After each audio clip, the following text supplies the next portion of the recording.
Narcissistic relationships can rattle us to our core. And this video is going to be for childhood trauma survivors who had or they have patterns of getting involved with narcissistic partners or friends or bosses due to our family system of origin trauma conditioning. And a way of dealing with being that rattled is usually about needing to protect yourself by consuming videos or reading literature about narcissism, because really maybe you don't trust yourself and your ability to call it out up front or avoid getting involved with a narcissist in the first place. So here I am creating another video yet again about narcissism, but I want to focus on healing advice and getting your perception back, not focusing on that diagnosis and how they get you. So this video is actually more about you than it is about what to watch out for. So I'm Patrick, I'm a licensed clinical therapist and a life coach, and I specialize in childhood trauma from the family system of origin, how that impacts our adult lives, and how to do healing work. If you like this video, feel free to hit some buttons on the screen. You really can't mess with any of the buttons, specifically the like button, the share button, or the subscribe button. And if you click up here to this white ball, right up here, it's gonna take you to an upcoming webinar that I'm doing on Parenting the Inner Child Out of Childhood Trauma. And that's coming up on Saturday, October 15th, 2022. And it's directly related to the content in this video as well. You can also grab my website from the description of this video to find some childhood trauma therapists that are near you that are training with me. You can also find some e-course work that I offer there, my Patreon, as well as a healing community membership that I offer where people connect with me twice a month in a live Q&A. So moving right along, I want to focus on 3 tips that I have about reclaiming trusting yourself and being able to protect yourself from narcissistic jobs or bosses or partners or family members or friends. And I'm not saying that all those folks are NPD. I'm saying they exhibit narcissistic behavior that childhood trauma survivors don't catch for many reasons. So first though, let's reiterate the problem. If you identify with having childhood trauma, I think we're raised in narcissistic families and we're so familiar with off behavior that we're immersed in it to the point that it's really normal for us, we don't see it. And waking up from all that usually involves a hard reckoning, where you realize that one of your parents or a sibling or a grandparent displays narcissistic traits or cluster B symptoms. Having cluster B symptoms doesn't necessarily make you a bad person. It just kind of falls in line with sort of narcissistic traits. That's a hard roller coaster, that reckoning. And you are usually the only family member who sees it, which is also really hard. So this awakening can come from after being involved with a highly narcissistic partner. And with clients, I educate them with how the narcissistic family system sets individuals up to be vulnerable to narcissistic abuse because it's so familiar. So here, I'm not saying that individuals seek out narcissistic abusive relationships on purpose. It doesn't work like that. We don't pop out of bed in the morning from our single life and say, I'm going to start dating a total disaster and not see it and have immense consequences to my mental health or even my physical safety. It doesn't work like that. What I am suggesting is that our inner child or our childhood trauma conditioning or your amygdala, if you like, gets in the way of our perception where we have trouble seeing toxicity up front. And that inner child part of us is also trying to unconsciously, capital U unconsciously, trying to fix something in our childhood which can make us engage in the push-pull with extremely difficult people for many reasons. So here are some examples of how childhood trauma and abuse contributes to not trusting ourselves or our perception, and we end up engaging with narcissistic people. Think about a broken radar system. So in childhood where there was no healthy validation, or you're not being seen as a child, or the adults don't call out abuse themselves. In an abusive family system, kids get treated horrifically and then they become invisible none of that abuse happened. This is about having no healthy adults addressing what just went down for the child, advocacy. And another version is being shamed for telling the truth. so that telling the truth goes so underground to the point that we don't know how to actually tell the truth about what happened anymore. And at a very young age, many of us give up on telling the truth or keep it to ourselves, or we lose it. If there are no healthy adults confirming things with us, we don't know what's real and what's not. Another example is not seeing abusive people being held accountable or called out. Like that rageful, violent stepdad is never challenged, so we learn that the loudest, the most manipulative, the most volatile person has all the power, and that never changes. So diving right in, these tips are like a plan for healing, say, that broken radar system, with the goal of trusting your own perception, trusting your own gut, and not needing to be so vigilant because we now trust ourselves. Moving along, number one is have a safe and sane person to bounce things off of. A solid friend, a solid therapist who gets your history and gets narcissistic abuse, someone we can debrief with, say, after a date or a job interview, where we might be triggered around, maybe be wondering if we got it right or we got it wrong.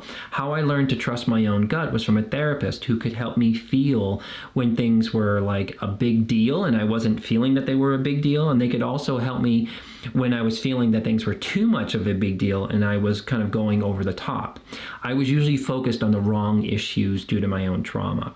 If my codependency or my inner child was way more forgiving when I shouldn't have been, she'd gently reflect back to me how things sounded to her.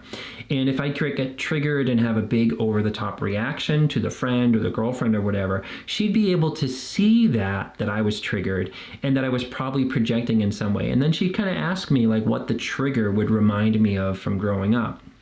And she would do this in a non-controlling way, and she was encouraging me to think for myself while validating situations and how they sounded to her. She was also very safe to me to hear feedback, so that's important too. Don't pick someone who is just as hypervigilant as you are, because then it just becomes like a big agree fest. Like, yeah, super sketch. So definitely avoid that person who was 10 minutes late. That would trigger me. Pick someone that you respect, or that they have a kind of recovery that you want to learn from or that you want to emulate. We need someone who can challenge us when something sounds off in another person, but also call us out when we sound like we're not seeing the humanity in somebody else. Like being 10 minutes late on a date doesn't have to be such a major red flag. And a bump in the road with this tip is you really have to take your time and pick a good person in this. Like I've had clients who say that they saw a therapist for a long time that didn't get the narcissistic stuff, and they kept encouraging the client to keep trying to work it out with that difficult person, and they missed this huge abusive dynamic that was going on. There's a huge disconnect there. And we should really get this kind of debriefing from our parents if we grew up in healthier systems. Like imagine if we had a safe home base, that in high school you could actually talk to a mom or talk to a dad about how that first date went. And they could help us figure out if we wanted to go on a second date, if we liked them, if they were a good person to date. Not just saying yes to a second date for not knowing what to say to the kid, or not wanting to be single when our other friends aren't. So a parent can kind of like almost like check all that if they were healthy. So a solid friend, a solid therapist, a mentor, someone that you can get good feedback from, and then you can bounce things off of about yourself, right or wrong. The second tip I have is to do a vulnerability inventory. And this is an investigative exercise to figure out how your trauma makes you vulnerable and how to start working with it so that you're not so vulnerable to narcissistic people or difficult people. Inventories, they come from the 12-step world about looking at resentments, which lead an addict to relapse. And it's helpful in that addiction setting of like rigorous self-reflection and being honest about what the addict brings to the table. And this exercise in that setting is called a 4-step. And I know 12-step is not everyone's cup of tea, but it was actually really helpful for me. And FYI, you have to be in a certain place and be ready to do inventory work within the 12-step place, because it's only really concerned with what you brought to the table, which is triggering. It does kind of acknowledge that, yes, people can be a-holes, but it's really triggering, especially when your resentments are involving like abusive family members or perpetrators. It's hard to like do that work and look at what your part is and all that. So I value that work, and I'm just saying it's triggering work. That's all I'm saying. So usually a 12-step inventory consists of 4 columns. Here's how a traditional 12-step inventory columns are set up. The first column is you list the person that you're resentful or people that you're resentful at, like a list, say your ex or toxic boss. The second column is what happened, how it all played out, how it went down. The third column is what did that affect for you? And the last column is what was your part in it? So, and this is usually done in a notebook or whatever. It can be an Excel spreadsheet, and you're creating a list of many resentments you can have, be it people, places, and things. Like you can have a resentment for the university that you went to, or the jobs that you've had, or your exes, or your parents. I think you get it at this point. So there's a bunch of resources online and journals online about doing a 4-step in that traditional 12-step way, all kinds of healthy formats. Let's pretend that you're an addict in recovery from, say, alcoholism, and you're doing this exercise just to show you what it looks like. You've had wreckage and you've caused wreckage. So the person is, say, resentful or simply carries negative feelings for someone named Jill. And why is the second column here. Jill reported you to your boss that you weren't just sick when you called in for the 4th time. You were actually hungover because you drank too much. You guys were out, and that's what happened. But still, her reporting you felt like a betrayal, and you may or may not know that your behavior was sketchy. What did Jill's reporting affect for you? It cost you the job. You took a hit to your self-esteem. It took a hit to your finances. It took a hit to your emotional security. And it definitely took a hit to your pride. The 4th column is what was your part in this? And we're going to tweak this one in the exercise that we'll do about trauma vulnerability. The part here for the alcoholic was dumping work onto Jill when you didn't show up due to your drinking. And you might have had, say, loose boundaries, and you went way too buddy-buddy with her in a fast, dysfunctional way, and you made her like your work BFF. I don't know if this is really specific, but it might sound familiar to you. So you might have had an alcoholic in your life like this. So back to this hypothetical, you were selfish when she told you she'd have to do your work, and then you said you couldn't handle that kind of feedback right now because you were hungover. You had some special rules, like if she was hungover, which she never is, you would never do that to her. You would never do the same thing like report her. Special rules are like manipulations around fairness. And a lot of these behaviors that I'm describing are not just unique to alcoholics. Sort of as trauma survivors, we can have these too, or cluster B or whatever. But it's that 4th column that the addict or the alcoholic might gain insight into why things go wrong for them in a relationship or wrong for them in their jobs. It's what their ism brings to the table that is their responsibility. So that's the general idea of this thing. Moving on to our tweaked inventory, we're going to do it a little bit different. Let's do one about the narcissist and someone who has childhood trauma that engages with a narcissist. We'll creatively tweak this 12-step format to reflect our resentment or our wounds being involved with a narcissist. So let's say the survivor here is resentful at their narcissistic ex. Now let's look at the cause. There was love bombing. There was constant on-edge fights, like daily fights being caused by this person. That this person owes them a lot of money and back rent or whatever. That they crossed boundaries and they went to their friends for help, which created like a Cartman triangle. Like the narcissistic person sought rescue from your friends, making you the persecutor. The boundary cross was that they were your friends, not theirs. What did that affect to this 3rd column? It affected the trauma survivor's mental health. Boy, howdy, did it ever, with all the daily triggering. It affected their self-esteem. It affected their finances. It affected their emotional security. It affected their pride.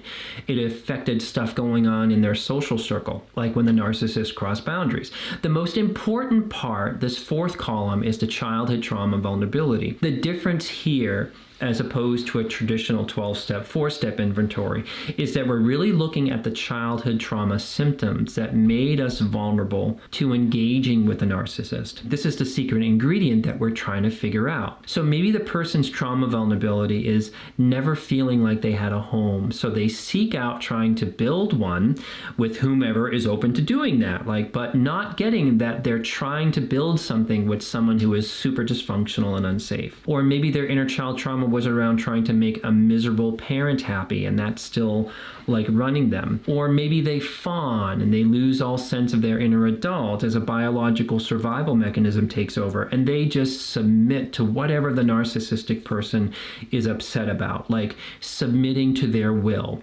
having to do so, say, with a sociopathic or volatile or really troubled parent growing up, or a narcissistic parent. Maybe this person also has a fantasy of being someone's number one for having been a child of extreme neglect, of being scapegoated, where they were never really important in their family system. You may already know what your secret ingredients is from your childhood trauma, which is great, but here are some other possibilities that are more unconscious. Trying to get a toxic person to become sane for your benefit. Like with a troubled, abusive parent, we might do that to try to fix our childhood. If we can make somebody sane, then maybe we've got a little bit of a family going there. Trying to become more tolerable to someone so much that we don't see the toxicity in others is probably really familiar to their family system. Or trying to resolve a drama cycle, so that we're so familiar to the highs and the lows of being okay and then not okay with a caretaker, that we're so in that game that we're committed to that game. We're committed to that kind of cycle, just like we did with a moody or provocative abusive parent, and we can be kind of attracted to that cycle as well. Another is trying to solve a narcissistic person's problems by being kind to them, so much that we don't see that they bring those problems or those issues to their own life. They cause all that, but you might be trying to be kind and fix it for them, like you had to do with, let's say, a tragic or irresponsible parent. Another is trying to provide for a narcissist who disguises themselves as a victim, because you might over-identify with having been marginalized and you are left without resources in childhood.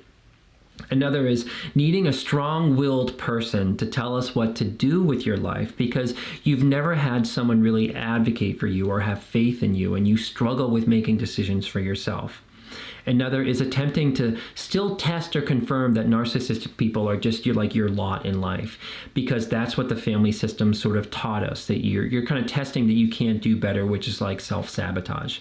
And a couple of really deep-seated runner-ups is having an ego fantasy around being able to handle a super difficult person that shows how determined you are or how tough you can be, even when could be another version of it is when your inner child takes on a narcissistic person to protect others, like you're the sacrificial lamb. Hopefully that stuff made sense. So notice how all of these examples have a codependent nature to them. That they might actually define codependency stemming from childhood trauma itself. So why do all this? Well, the vulnerability that we name that comes from our childhood trauma becomes now the focus in this work. It's like figuring out what your kryptonite is. And then we start to do some healing work around that kryptonite issue in therapy or your self-guided therapy or whatever.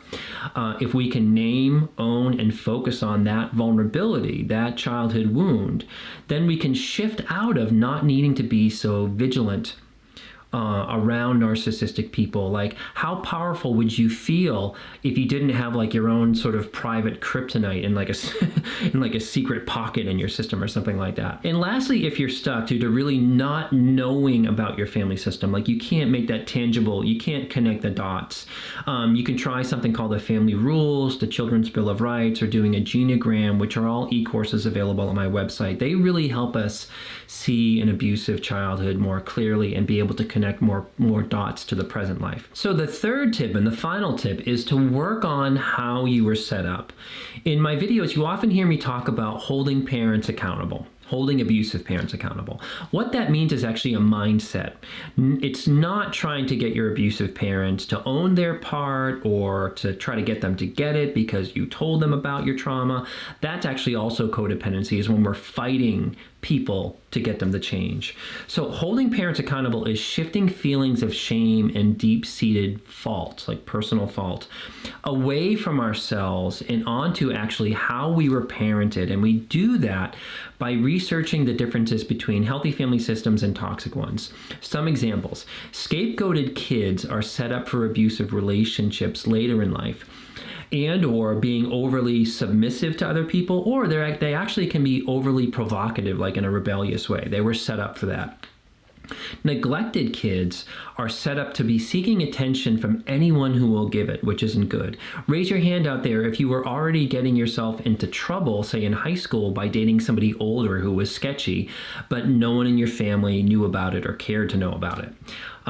Kids who see one parent behave codependently with a narcissistic partner are set up to think that that's how intimacy rolls, to think that that's how a relationship works.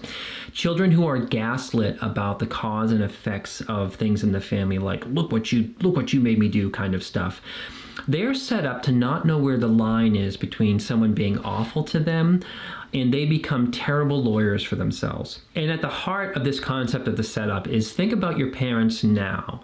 Would they care if they knew that you were in a really abusive relationship for a while? What would they say about it? Chances are is you would most likely be blamed for getting into that relationship in the first place, or you might get something that's just like, oh, I really liked him. You might want to try to patch that up. I thought that was the best that you can do. That says it all about this stuff. It says it all about the type of family system you might come from. And many of my clients get something similar in retrospect, where you break up with a highly abusive person or a narcissistic person, and then you might have a parent kind of say like, well, I knew they were bad news, I just didn't want to say anything.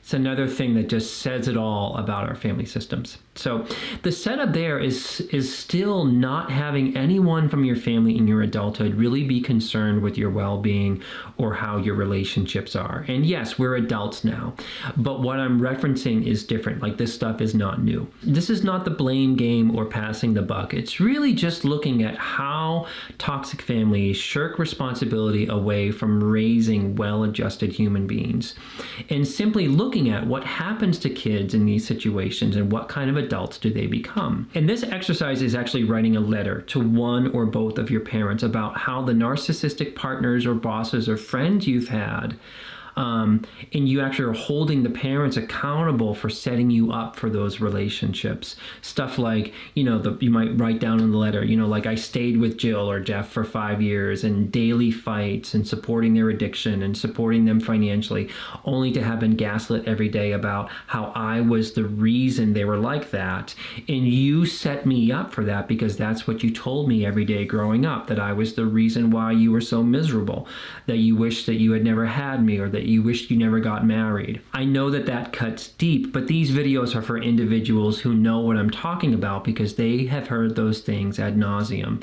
In this letter that I'm referencing can be anywhere from 3 to 5 pages, and you use it as an exercise to solidify that not only did you not grow up in safety, but that you were set up for any of the following: to not catch narcissistic people up front when they came into your life, to not use your voice, to not get out sooner, to not being in your body enough to know the full impact of what being in a relationship was like with somebody like that. That last one means that we can actually be more in our head dealing with a narcissistic person like a chess game than to be grounded in our body and to fully feel how exhausting and depressing and generally crappy the person makes us feel. So things like that. If you can read the letter to an empty chair and imagine your parent or parents being sitting in that chair, that's the second part of this letter exercise. It's also more powerful to have someone witness you reading the letter to the chair, reading the letter to your parents, who gets this stuff, maybe a therapist or a friend, and because they can witness what you went through, and they can sort of judge the parents for their part in things too. And there'll be a link in the video description that takes you to a sample letter of what I'm referencing to an abusive parent, so that you can get a sense about what that's like. You can just download this letter from that link. So some final thoughts. The work here is not about the narcissist or knowing what to watch out for or why they specifically have a sweaty upper lip when they lie. I just made that up. But it's about doing your work around your abusive family system of origin. I think if we can reclaim our self-worth if we can reclaim our trust in our own perception, if we can get some healing around our attachment or our abandonment issues that stem from this abusive family system stuff, after that, we tend to seek healthier people in our life. We don't have time, we lose interest, or my role with people is to break their tolerance for difficult people. Nothing changed in my romantic relationships until I started finishing business with my parents, who set me up for very messy and difficult partners because of what they modeled around intimacy, and what they modeled around marriage was like this gross, messy power struggle. And I didn't want to get in one of those, so I just became very codependent and very caretaking. So, and also, like I've mentioned, I was really set up to take care of people who refuse to take any responsibility for their own mess or themselves. So I hope that this video was helpful. I hope it actually made sense.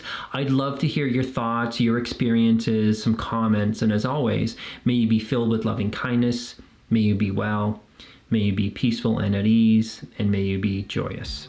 And I will see you next time.